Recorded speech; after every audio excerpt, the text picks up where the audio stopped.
보도자료를 작성하다 보면은 그런 내용이 유출되는 경우를 방지하기 위해서 그런 거 아닌가 하는 추측이 되고 있고요. 그래서 결정문만 기실영화 작업을 거쳐서 오후쯤에 발표를 하겠다고 한 상황입니다. 여당은 지금 어차피 지도부 비대위회의를 하고 있기 때문에 지금 선거를 같이 보고 있거든요. 네.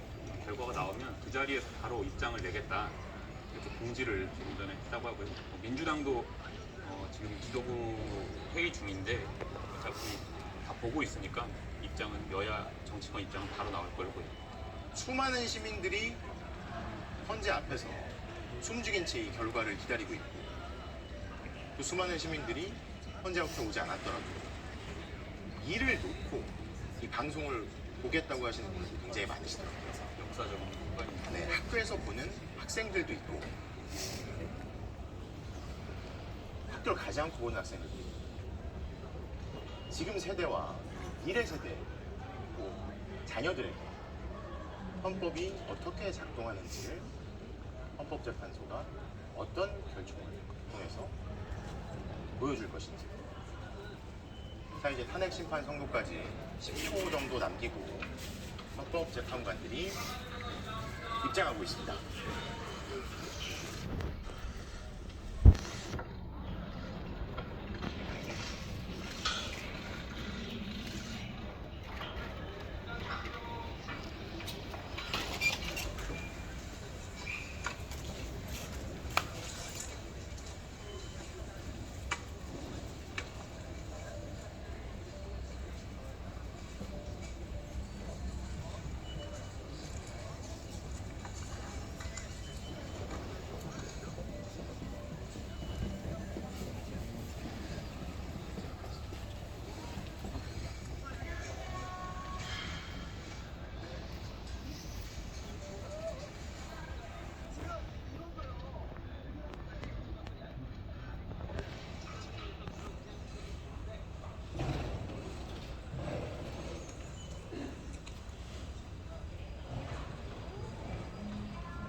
지금부터 2024 헌납 8 대통령 윤석열 탄핵 사건에 대한 선고를 시작하겠습니다. 먼저 적법 요건에 관하여 살펴보겠습니다.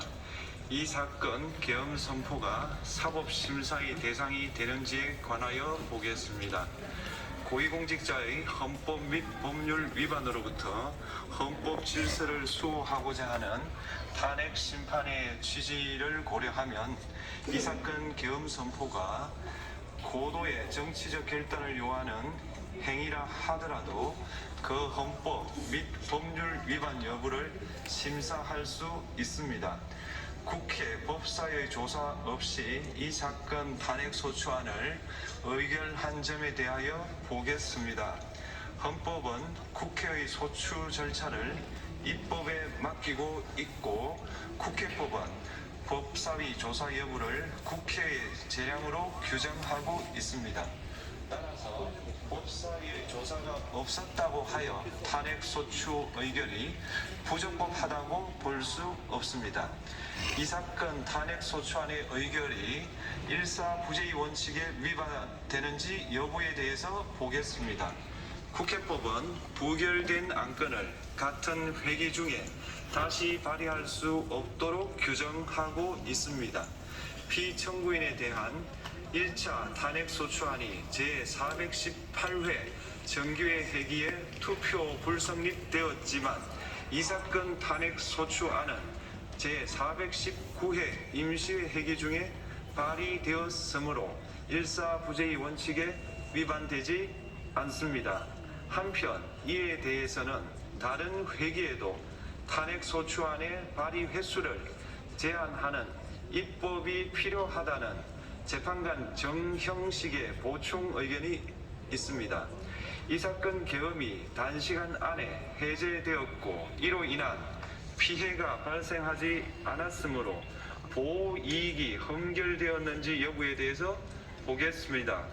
이 사건 계엄이 해제되었다고 하더라도 이 사건 계엄으로 인하여 이 사건 탄핵 사유는 이미 발생하였으므로 심판의 이익이 부정된다고 볼 수 없습니다.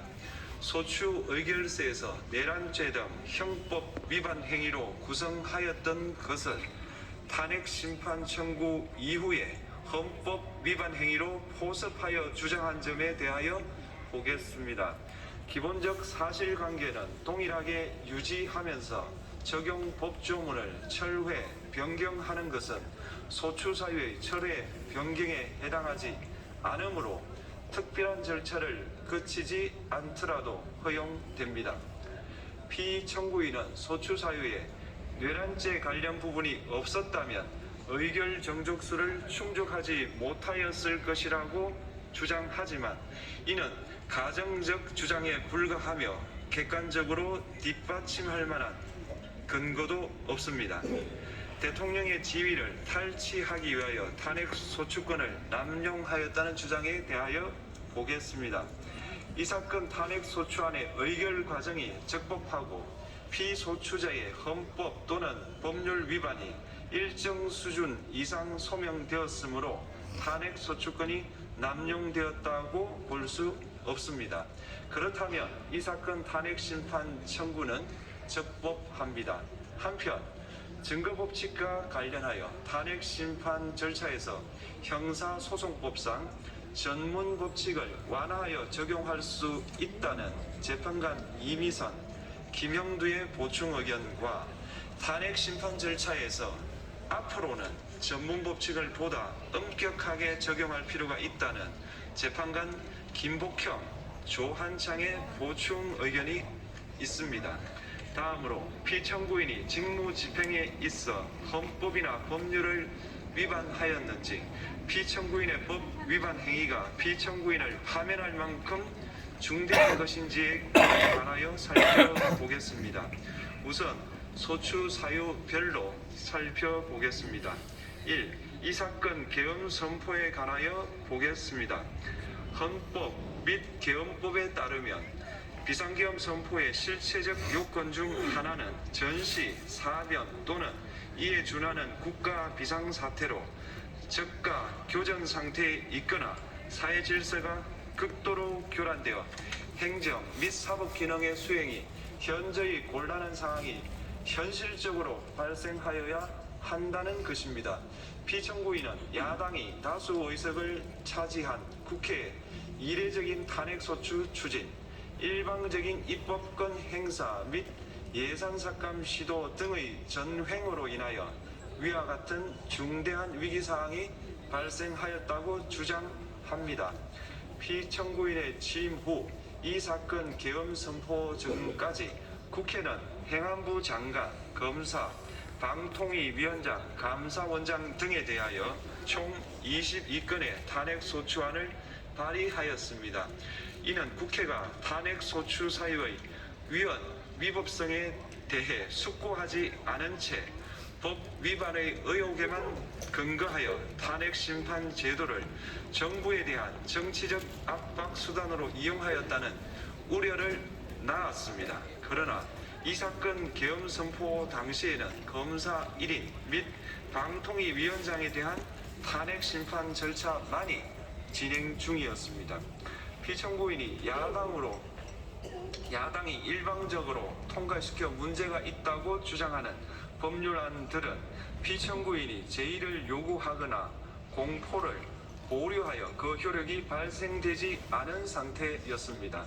2025년도 예산안은 2024년 예산을 집행하고 있었던 이 사건 계엄 선포 당시 상황에 어떠한 영향을 미칠 수 없고 위 예산안에 대하여 국회 예결특위의 의결이 있었을 뿐 본회의의 의결이 있었던 것도 아닙니다. 따라서 국회의 탄핵소추, 입법, 예산안 심의 등의 권한 행사가 이 사건 계엄 선포 당시 중대한 위기 상황을 현실적으로 발생시켰다고 볼 수 없습니다. 국회의 권한 행사가 위법, 부당하더라도 헌법재판소의 탄핵 심판, 피청구인의 법률안 제의 요구 등 평상시 권력 행사 방법으로 대처할 수 있으므로 국가 긴급권의 행사를 정당화할 수 없습니다. 피청구인은 부정선거 의혹을 해소하기 위하여 이 사건 계엄을 선포하였다고도 주장합니다. 그러나 어떠한 의혹이 있다는 것만으로 중대한 위기 상황이 현실적으로 발생하였다고 볼 수는 없습니다. 또한 중앙선관위는 제22대 국회의원 선거 전에 보안 취약점에 대하여 대부분 조치하였다고 발표하였으며 사전, 우편, 투표함, 보관 장소 CCTV 영상을 24시간 공개하고 개표 과정에 수검표 제도를 도입하는 등의 대책을 마련하였다는 점에서도 피청구인의 주장은 타당하다고 볼 수 없습니다. 결국 피청구인이 주장하는 사정을 모두 고려하더라도 피청구인의 판단을 객관적으로 정당화할 수 있을 정도의 위기 상황이 이 사건 계엄 선포 당시 존재하였다고 볼 수 없습니다. 헌법과 계엄법은 비상계엄 선포의 실체적 요건으로 병력으로서 군사상의 필요에 응하거나 공공의 안정질서를 유지할 필요와 목적이 있을 것을 요구하고 있습니다. 그런데 피청구인이 주장하는 국회의 권한 행사로 인한 국정마비 상태나 부정선거 의혹은 정치적, 제도적, 사법적 수단을 통하여 해결하여야 할 문제이지 병력을 동원하여 해결할 수 있는 것이 아닙니다.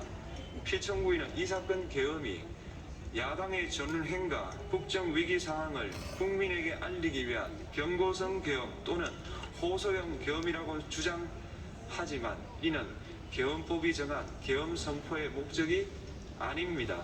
또한 피청구인은 계엄 선포에 그치지 아니하고 군경을 동원하여 국회의 권한 행사를 방해하는 등의 헌법 및 법률 위반 행위로 나아갔으므로 경고성 또는 호소형 계엄이라는 피청구인의 주장을 받아들일 수 없습니다. 그렇다면 이 사건 계엄 선포는 비상계엄 선포의 실체적 요건을 위반한 것입니다. 다음으로 이 사건 계엄 선포가 절차적 요건을 준수하였는지에 관하여 보겠습니다. 계엄 선포 및 계엄사령관 임명은 국무회의의 심의를 거쳐야 합니다. 피청구인이 이 사건 계엄을 선포하기 직전에 국무총리 및 9명의 국무위원에게 계엄 선포의 취지를 간략히 설명한 사실은 인정됩니다. 그러나 피청구인은 계엄사령관 등 이 사건 계엄의 구체적인 내용을 설명하지 않았고 다른 구성원들에게 의견을 진술할 기회를 부여하지 않은 점을 고려하면 이 사건 계엄 선포에 관한 심의가 이루어졌다고 보기도 어렵습니다. 그 외에도 피청구인은 국무총리와 관계 국무위원이 비상계엄 선포문에 부서하지 않았음에도 이 사건 계엄을 선포하였고 그 시행 일시, 시행 지역 및 계엄사령관을 공고하지 않았으며 지체 없이 국회에 통고하지도 않았으므로 헌법 및 계엄법이 정한 비상계엄 선포의 절차적 요건을 위반하였습니다. 2. 국회에 대한 군경 투입에 관하여 보겠습니다. 피청구인은 국방부 장관에게 국회에 군대를 투입할 것을 지시하였습니다. 이에 군인들은 헬기 등을 이용하여 국회 경내로 진입하였고 일부는 유리창을 깨고 공간 내부로 들어가기도 하였습니다. 피청구인은 육군 특수전 사령관 등에게 의결 정족수가 채워지지 않은 것 같으니 문을 부수고 들어가서 안에 있는 인원들을 끄집어내라는 등의 지시를 하였습니다. 또한 피청구인은 경찰청장에게 계엄사령관을 통하여 이 사건 포고령의 내용을 알려주고 직접 6차례 전화를 하기도 하였습니다. 이에 경찰청장은 국회 출입을 전면 차단하도록 하였습니다. 이로 인하여 국회로 모이고 있던 국회의원들 중 일부는 담장을 넘어가야 했거나 아예 들어가지 못하였습니다. 한편 국방부 장관은 필요시 체포할 목적으로 국군 방첩사령관에게 국회의장, 각 정당 대표 등 14명의 위치를 확인하라고 지시하였습니다. 피청구인은 국가정보원 1차장에게 전화하여 국군 방첩사령부를 지원하라고 하였고, 국군 방첩사령관은 국가정보원 1차장에게 위 사람들에 대한 위치 확인을 요청하였습니다. 이와 같이 피청구인은 군경을 투입하여 국회의원의 국회 출입을 통제하는 한편 이들을 끌어내라고 지시함으로써 국회의 권한 행사를 방해하였으므로 국회에 계엄 해제 요구권을 부여한 헌법 조항을 위반하였고, 국회의원의 심의 표결권, 불체포 특권을 침해하였습니다. 또한 각 정당의 대표 등에 대한 위치 확인 시도에 관여함으로써 정당 활동의 자유를 침해하였습니다. 피청구인은 국회의 권한 행사를 막는 등 정치적 목적으로 병력을 투입함으로써 국가 안전보장과 국토방위를 사명으로 하여 나라를 위해 봉사하여 온 군인들이 일반 시민들과 대치하도록 만들었습니다. 이에 피청구인은 국군의 정치적 중립성을 침해하고 헌법에 따른 국군 통수 의무를 위반하였습니다. 3. 이 사건 포고령 발령에 관하여 보겠습니다. 피청구인은 이 사건 포고령을 통하여 국회, 지방의회, 정당의 활동을 금지함으로써 국회에 계엄 해제 요구권을 부여한 헌법조항, 정당 제도를 규정한 헌법조항, 대의민주주의 권력분리 원칙을 위반하였습니다. 비상계엄 하에서 기본권을 제한하기 위한 요건을 정한 헌법 및 계엄법 조항, 영장주의를 위반하여 국민의 정치적 기본권, 단체 행동권, 직업의 자유를 침해하였습니다. 4. 중앙선관위에 대한 압수수색에 관하여 보겠습니다. 피청구인은 국방부 장관에게 병력을 동원하여 선관위의 전산 시스템을 점검하라고 지시하였습니다. 이에 따라 중앙선관위 청사에 투입된 병력은 출입 통제를 하면서 당직자들의 휴대전화를 압수하고 전산 시스템을 촬영하였습니다. 이는 선관위에 대하여 영장 없이 압수수색을 하도록 하여 영장주의를 위반한 것이자 선관위의 독립성을 침해한 것입니다. 5. 법조인에 대한 위치 확인 시도에 관하여 보겠습니다. 앞서 말씀드린 바와 같이 피청구인은 필요시 체포할 목적으로 행해진 위치 확인 시도에 관여하였는데, 그 대상에는 퇴임한 지 얼마 되지 않은 전 대법원장 및 전 대법관도 포함되어 있었습니다. 이는 현직 법관들로 하여금 언제든지 행정부에 의한 체포 대상이 될 수 있다는 압력을 받게 함으로 사법권의 독립을 침해한 것입니다. 지금까지 살펴본 피청구인의 법 위반 행위가 피청구인을 파면할 만큼 중대한 것인지 관하여 보겠습니다. 피청구인은 국회와의 대립상을 타개할 목적으로 이 사건 계엄을 선포한 후 군경을 투입시켜 국회의 헌법상 권한 행사를 방해함으로써 국민 주권주의 및 민주주의를 부정하고 병력을 투입시켜 중앙선관위를 압수수색하도록 하는 등 헌법이 정한 통치구조를 무시하였으며, 이 사건 포고령을 발령함으로써 국민의 기본권을 광범위하게 침해하였습니다.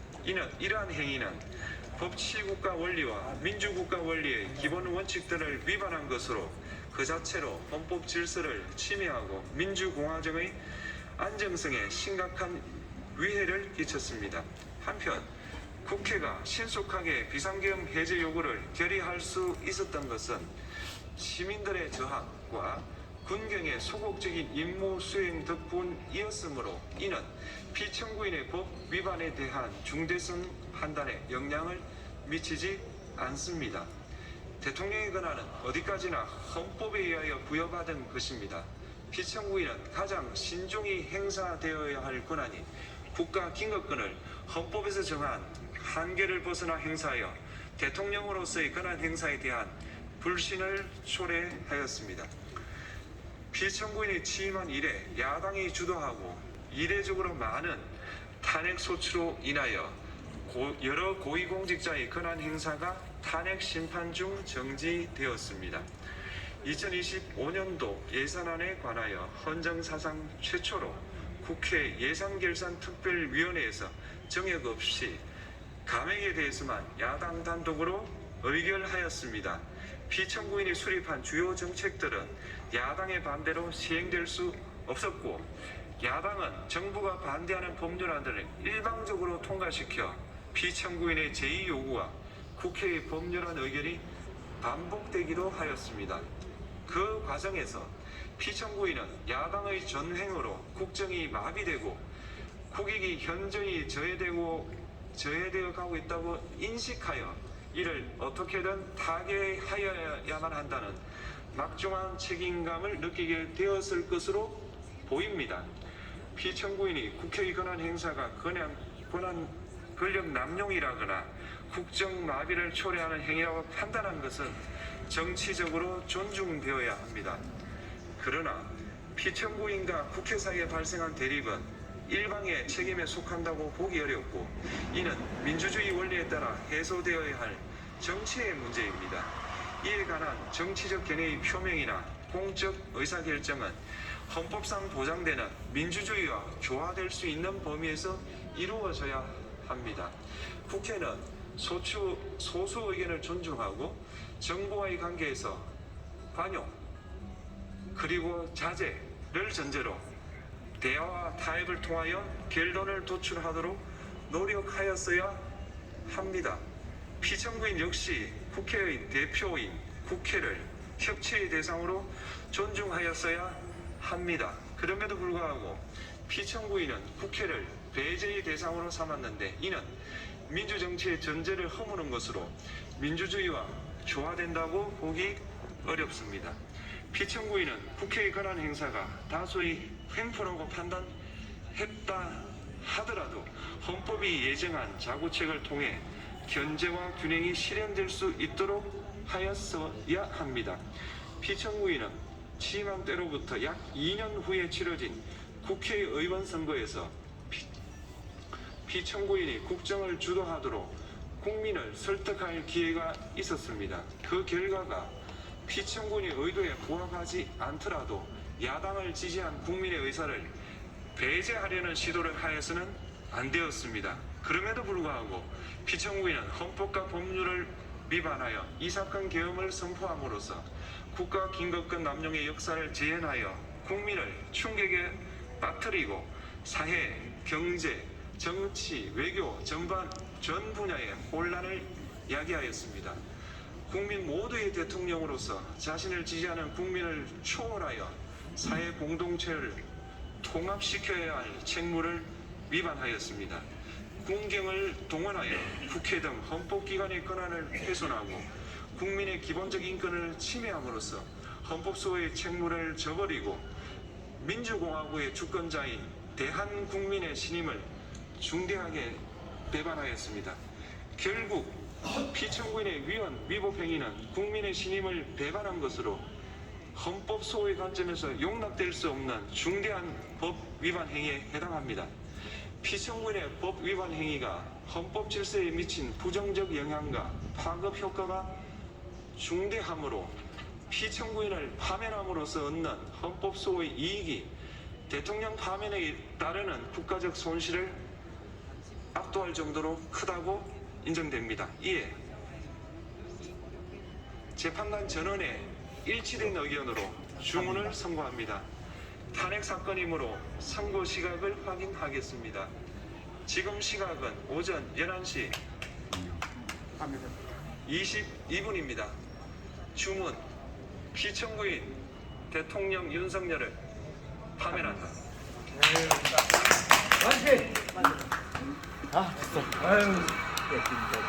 국제 탄소가